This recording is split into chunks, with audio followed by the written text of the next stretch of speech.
Torah Porsie 51, Nitzavim, julle staan. Devarim of Deuteronomium 29 vers 10 tot 30 vers 20. Devarim hoofstuk 29. Julle almal staan vandag voor die teenwoordigheid, om in te tree in die verbond en eed wat God met julle sluit. Man, vrou, kind en vreemdeling, selfs die wat jou hout en water bring, beide met julle wat hier staan, en die wat nog nie hier is, saam. Julle het in Mitzraim die verwerplike gode gesien, dat niemand sy hart wegdraai om hul te dien, sodat niemand 'n wortel het wat giftige vrugte of wilde als dra, om so die natgemaakte en die droë land se vernietiging te vra.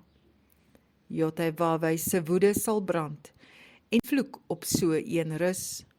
Hy word afgesny van sy stam, en sy naam word uitgewis.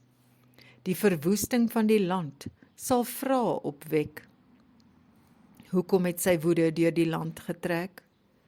Want sy verbond het julle verlaat, en ander gode aanbid. Jotawawei het hul ontwortel in sy wraak, en die vloeke gebring op dit. Die geheime dinge behoort aan Jotawawei, weet dit vandag, maar die geopenbaarde aan ons en ons nageslag, om oor die woorde van die wet te hou die wag. Devarim hoofstuk 30.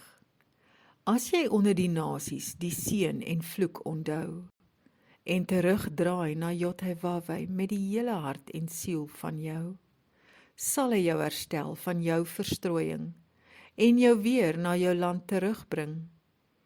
Jy sal dit besit, want hy maak jou voorspoedig, en jy sal meer as jou vaders vermenigvuldig.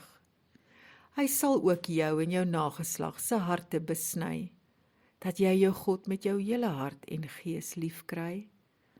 As jy Jotawawei gehoorsaam, hart en gees, sal jy in alles voorspoedig wees. Sy opdragte is nie te swaar of buite bereik. Dit is in jou mond en verstand baie naby.